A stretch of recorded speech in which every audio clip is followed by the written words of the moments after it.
Hello everyone, glad to be back. Today is 30th of March, now it's 10 o'clock in the morning Moscow time. I'm Levan Gudadze and this is my channel in which I share latest updates on the news that are making headlines in Russian media outlets and Russian language pages on different internet platforms. There are quite a few very significant developments and news that I'd like to share with you for this moment.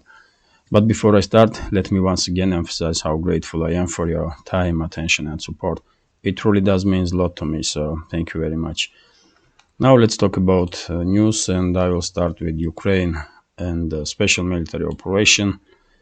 Traditionally, because usually Ukrainian special military operation is main topic in Russian media outlets on daily basis, and probably similar situation is in all around the world in many other countries. So first news that I'd like to share with you is about situation in Bakhmut, in Artyomovsk.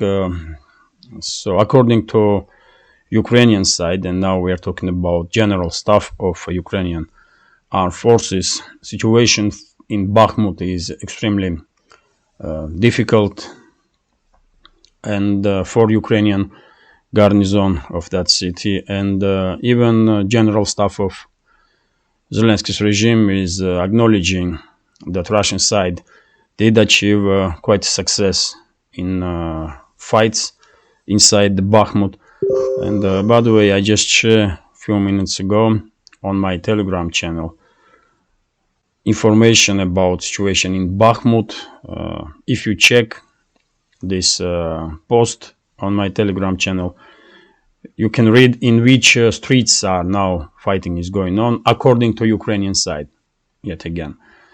So you can take with pinch of salt, of course, this information, but even Ukrainian side is acknowledging that Russian forces, in this case units of PMC Wagner, attacking from all the sides, from north, from east and from south, and the fights are in central parts of the city. So let's continue, and we have statement from Prigozhin, head of PMC Wagner, and he said what we basically already knew for a long time. He said that fight for Bakhmut is going on according to plan. Since the summer time, PMC Wagner was planning to conduct operations in Bakhmut, and now situation is approaching its climax, when it's only a matter of nearest future, and this city will be under full Russian control. According to Prigozhin, they did start planning this operation since they take control over the Popasna. So, as we said many times before, Bakhmut, let me show you on the Bakhmut, on the map.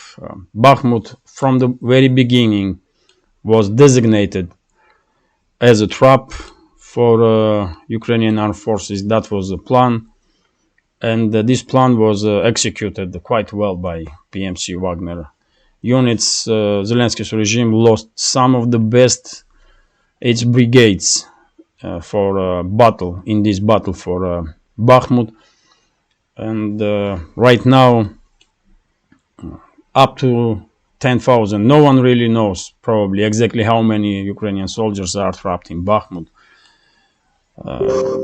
Various numbers are circulating on internet, but probably it's from 5 to 10,000 Ukrainian soldiers that are trapped in central parts of this city, and their fate is quite known at this stage. They cannot retreat.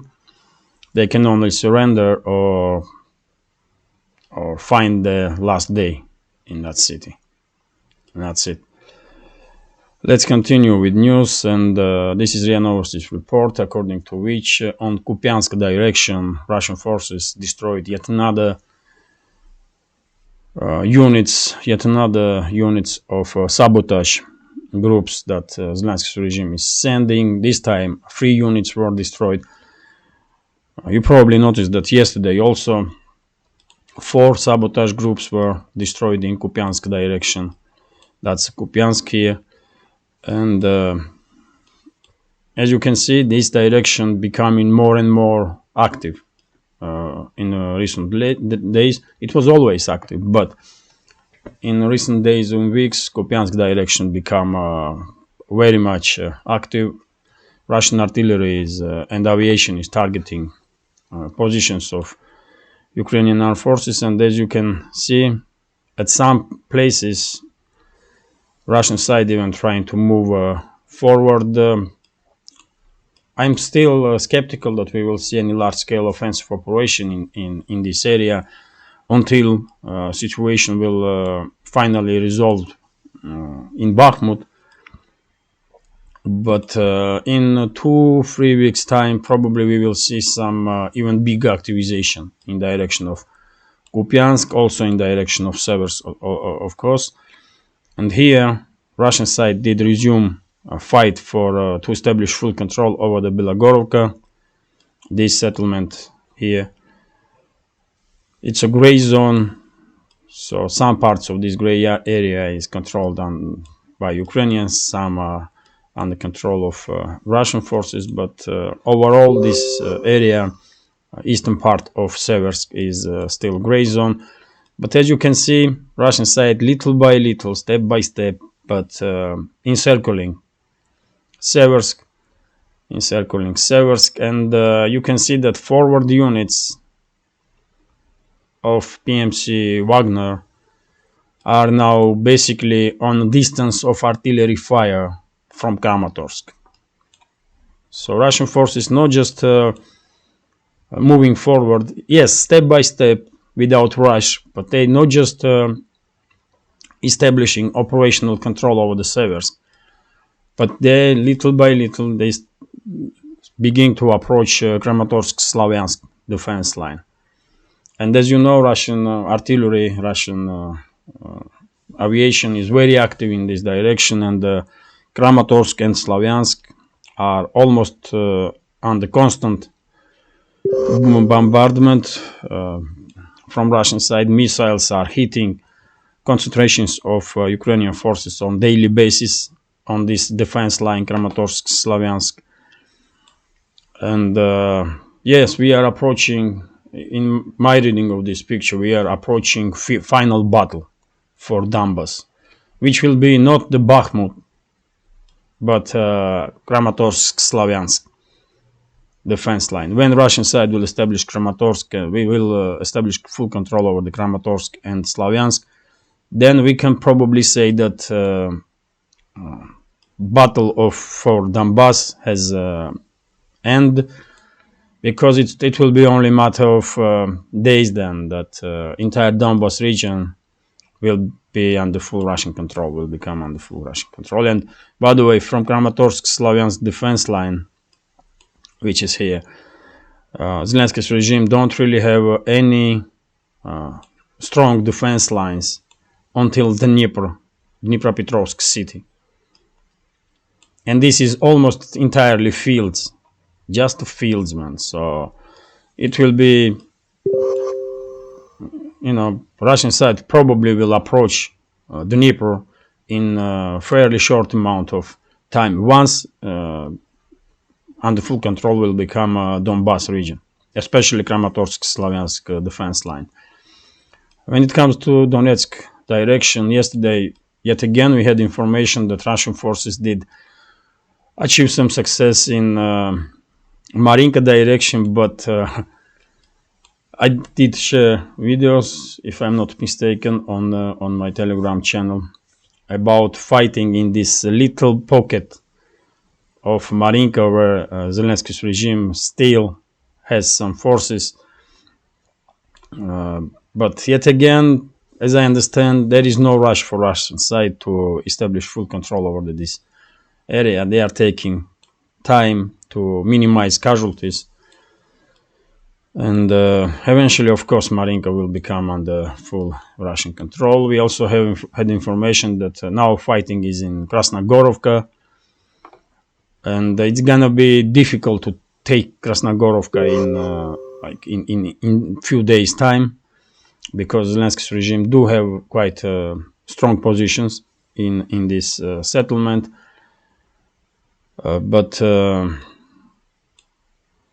But if we take overall situation on the front line, because morale and readiness of Ukrainian forces is crumbling,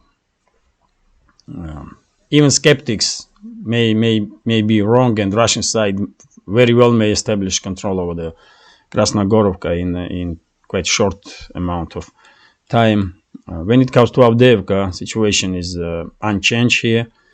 City is in operational encirclement, and now Russian side doing in this area exactly what they did in Bakhmut. More forces Zelensky's regime will send to reinforce Avdiivka's garrison. More units of opposite side Russian forces will destroy. So Avdiivka have become, as I was saying from I don't know how long now, almost probably quite a few months ago, I was saying that Avdiivka may become a magnet for Zelensky's regime, because Russian side may conduct here exactly the similar operation that they did in Bakhmut. And even though I'm not military expert, I don't know how, but this prediction become reality.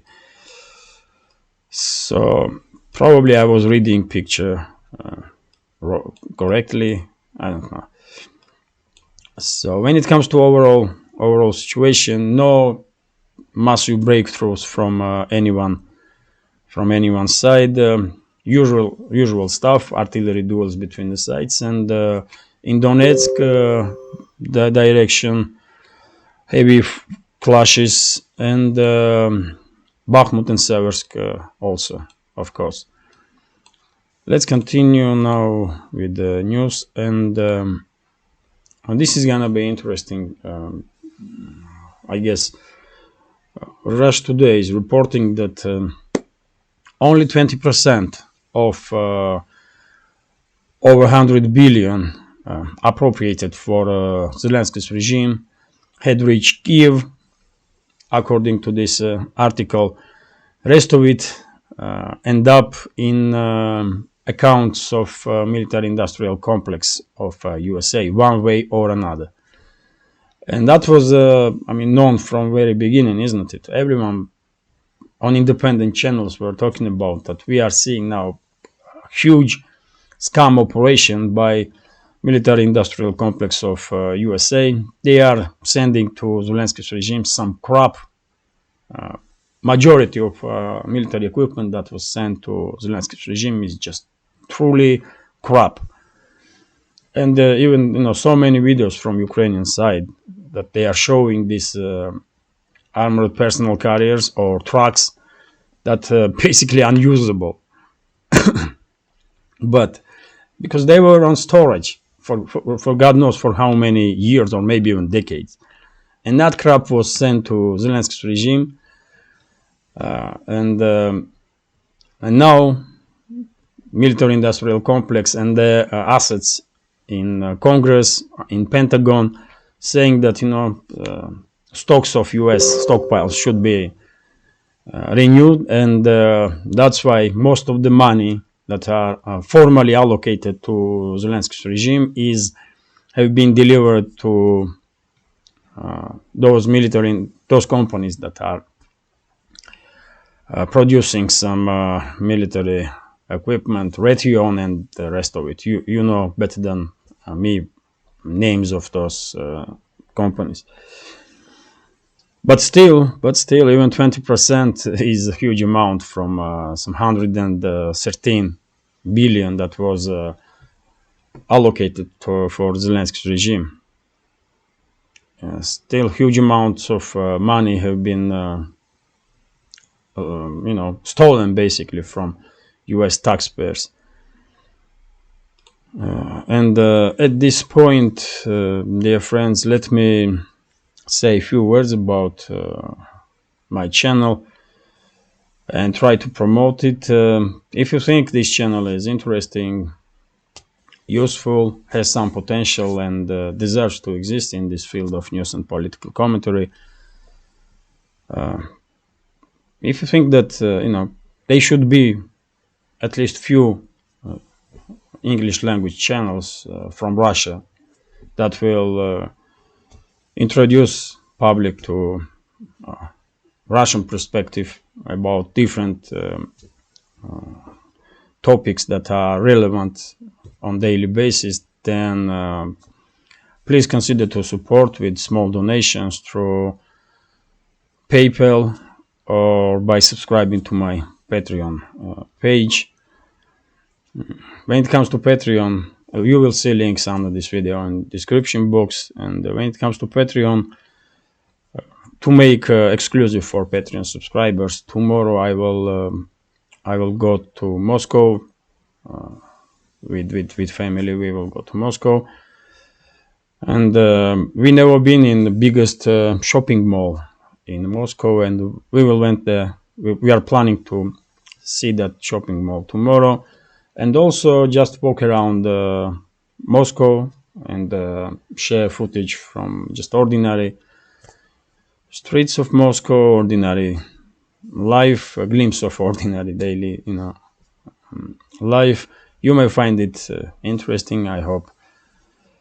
And same time, if you will give me questions, of course I will try to answer on the next update for Patreon. I may do it Saturday this time, not Sunday, but Saturday. So that's been said.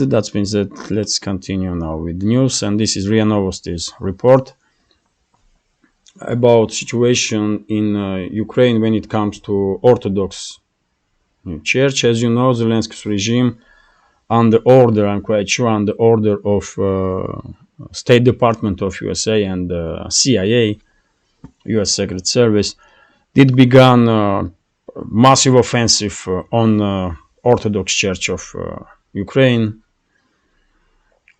and they are burning down churches. Those sectants, man, those criminals. I mean, they are doing some absolutely crazy stuff. You're not gonna see that in the Western media, but they are truly burning down churches, man.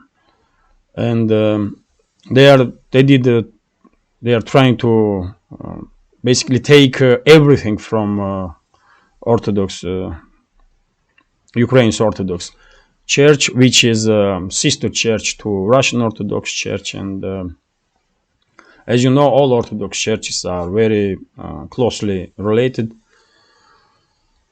And we have a statement here from former aide to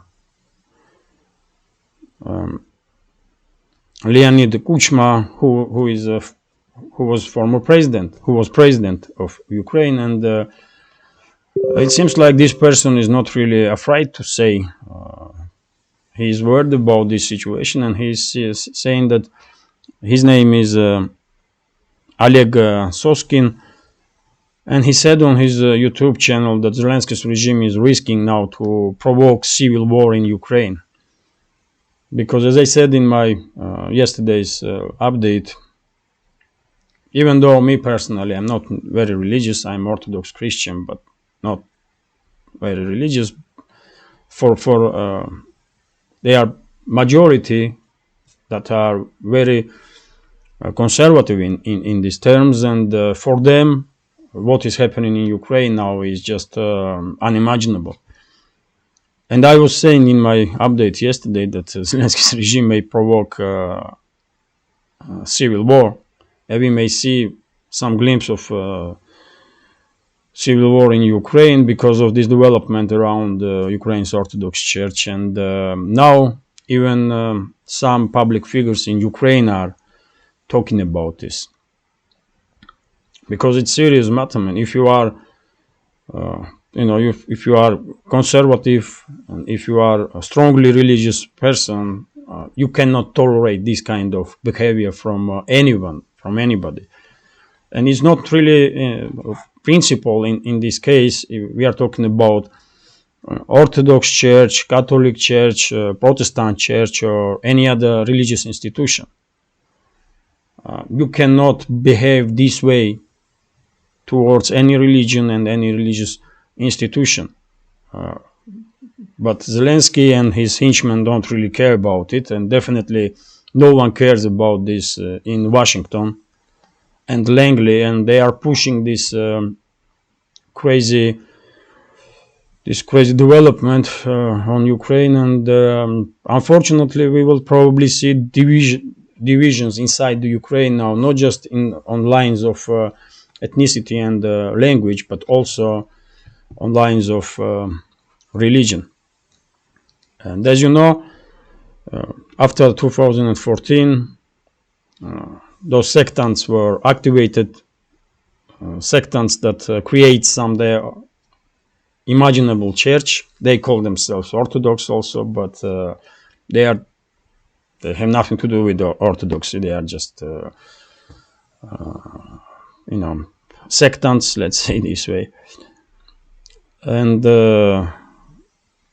And eventually, I'm quite sure Ukrainian true Orthodox society will fight back.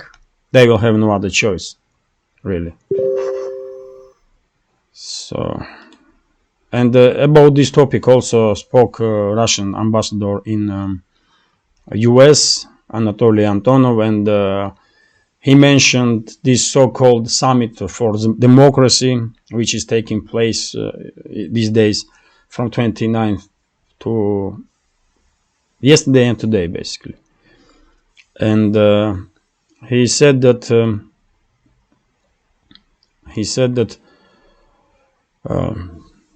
on this so-called summit for democracy, nothing was said about situation over Ukrainian Orthodox Church. And at the same time, they are talking about some democracy, man, which is it's not just hypocrisy, but it's it's this disgrace.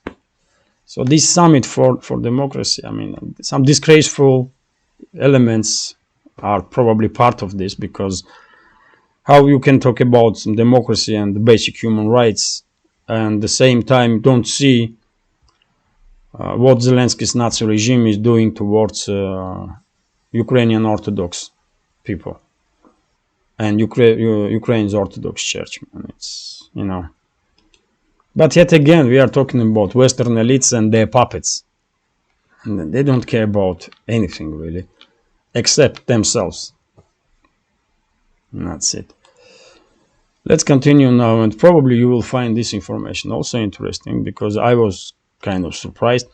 Erdogan news agency is reporting that from entire fleet of F-35 5th gen fighters that US has, and in inventory of US right now, it's over 500 these type of planes. Only 30%, only third of those planes are ready for 100% to conduct operations, and only half are ready to, more or less ready to conduct any operation, and the rest of the planes are not operational.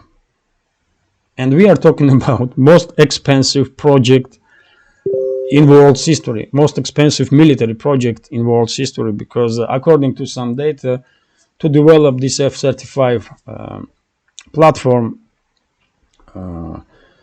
Washington and Pentagon and US military industrial complex stole from US taxpayers over $1 trillion. And they produce this rubbish, basically, this rubbish, which is nowhere better than F-16 or F-15. This plane cannot come even closer to F-22.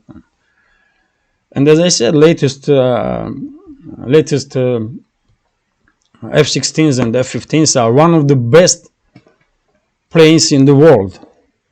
And they are much better than F-35, which is absolute crap. And as I said, Washington, the US elites, basically, stole stole from US taxpayers over $1 trillion to create this rubbish.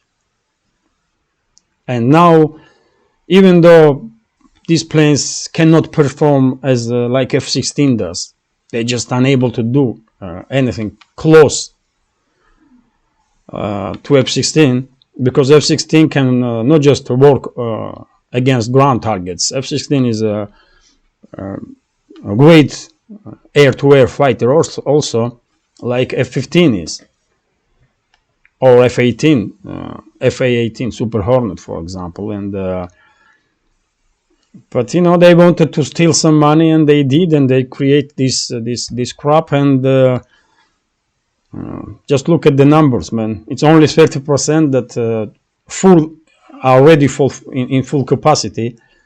About 50%, 53.1% of this huge fleet, it's over 500 planes, man, and only half of them are ready to conduct any operation whatsoever, and the rest of them are just broken down.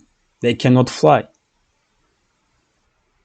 and the reasoning is spare parts. They have not enough spare parts, and they have some issues with programming of those planes. And it's just, as I said, man, it was disaster from the beginning. And I did see many videos on YouTube from US pilots that, you know, that they truly don't understand why this such a crap plane even was made. But it's easy, man. It's easy to understand. They wanted to steal some money, and they did it. And $1 trillion is a huge amount of money, man.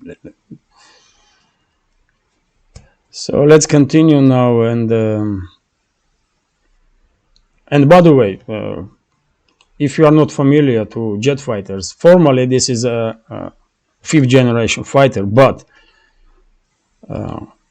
if it comes close to air-to-air fight, F-35 not have any chances, not just against modern fourth generation fighters, but probably even third generation fighters will take this plane down. It's like duck, man. It cannot fly, it cannot maneuver. It's not for air-to-air combat. This plane basically made to conduct ground targeting operations, and F-16 and F-15 were doing excellent, or F-18, man, F-18 is a great, also great fighter.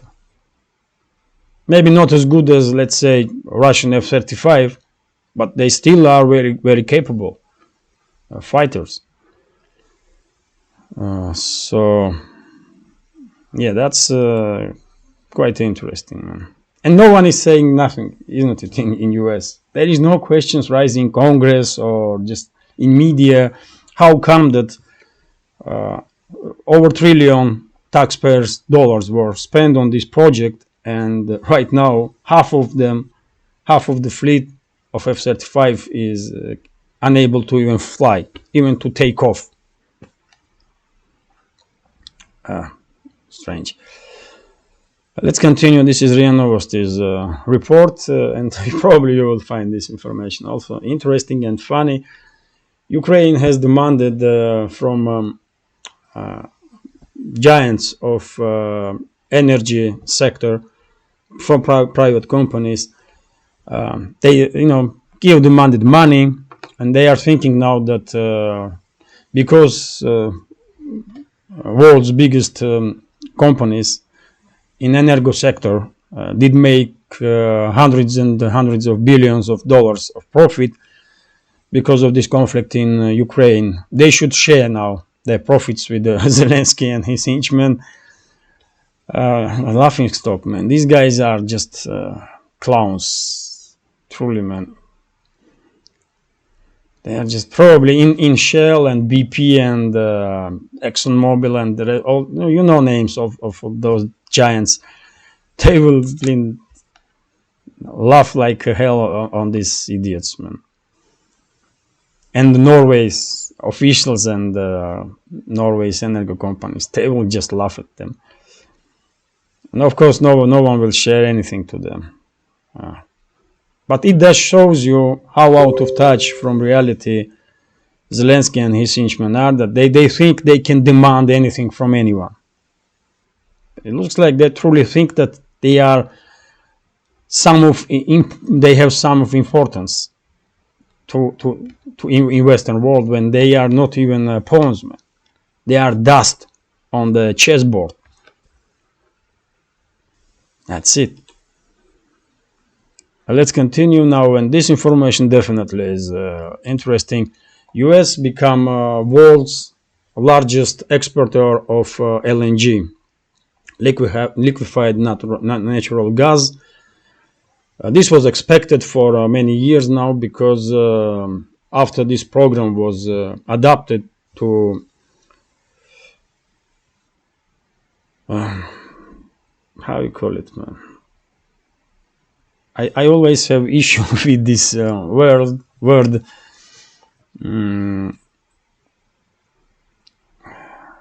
Most of the US gas have been produced by this. I cannot. And if I try to find this word through Google Translator,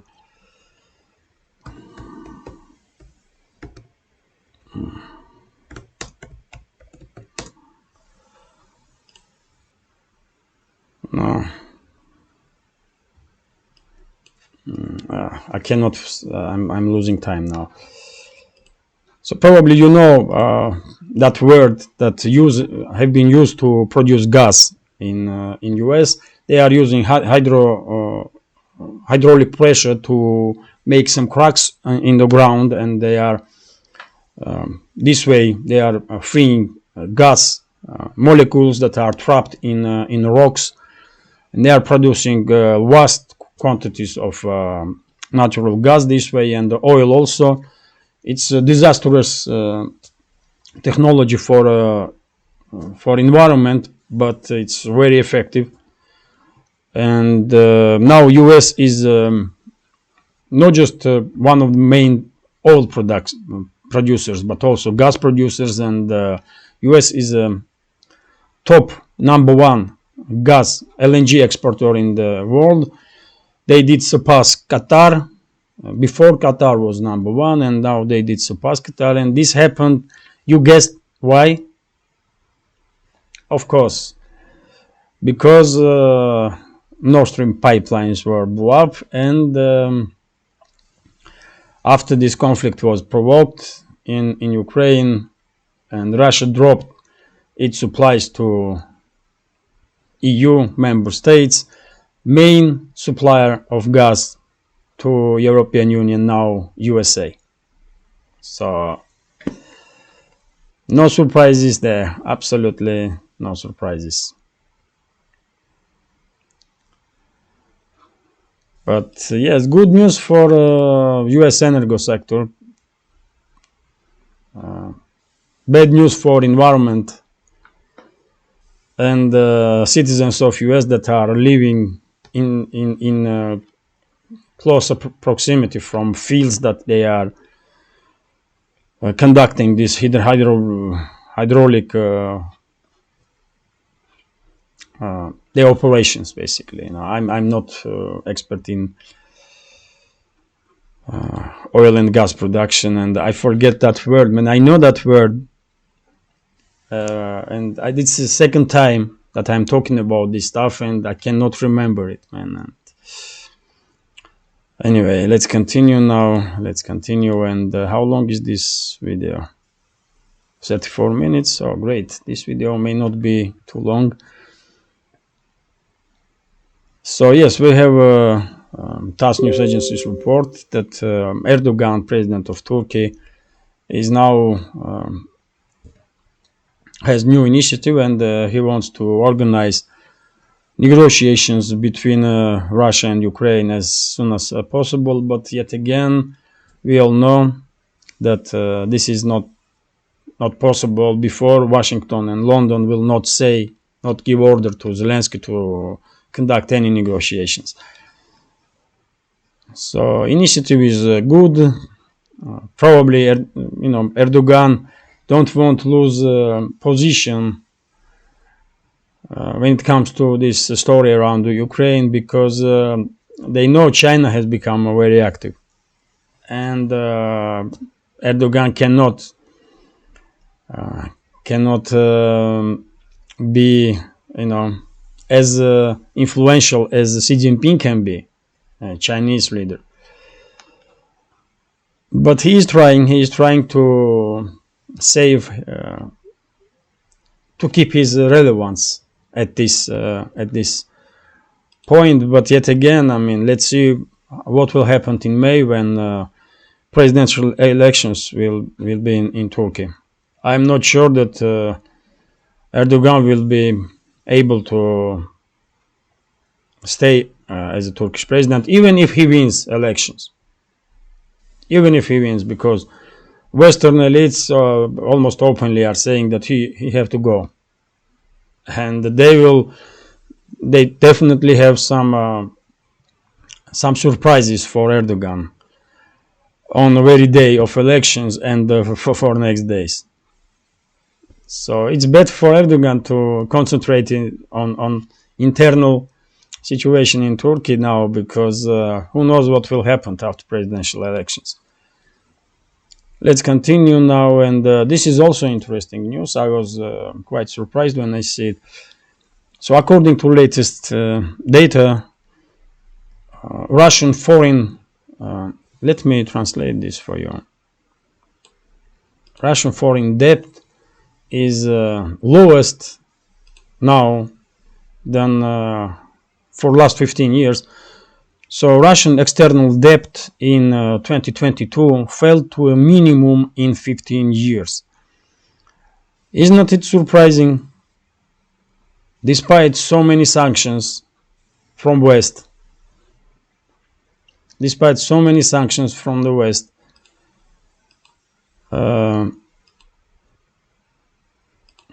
Russia somehow did manage and decrease its foreign debt, not just for $1 billion or $2 billion, but for $101.8 billion.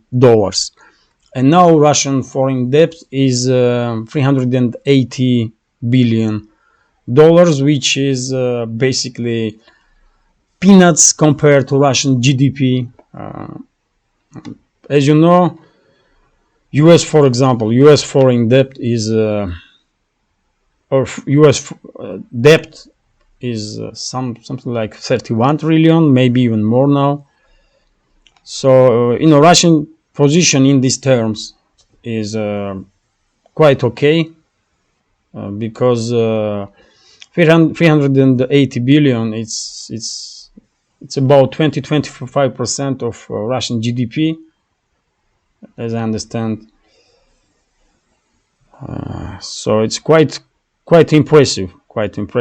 To be honest, I did not expect that Russia will decrease its foreign debt, but numbers are not lying, I guess. And let's continue, and this is gonna be last news for today's update. Okay, so we have statements from head of International Monetary Fund, and according to her, Kristalina Georgieva, world economy in 2023 will be in trouble, because growth of GDP, world GDP, will slow down up to on the levels of lower than 3%. And to be honest, I am surprised that world's GDP is even rising for 1%, because of what is happening in this world. So I don't think this is too bad of the news. If world's GDP will grow 2% this year, 2.5%, that's quite okay. That's quite okay. At least we are not in a worldwide recession. which was quite possible because of acting of Western elites, some crazy moves that they are making. But yes, this is gonna be last news for this update. I hope you will find it interesting. And if so, please consider to hit that like button, leave some commentary about any topic you like, and if you can, please share links to my videos or my channel with your friends on Facebook, Twitter, Telegram, or any other platform that you are active on. That will greatly increase my chances to reach wider audience, and of course I will be very grateful for this help. And if you can and if you want to, you can also support my channel with small donations through PayPal or by subscribing to my Patreon page. You will see links under this video in the description box. Thank you very much for your time and attention. Have a nice day and take care.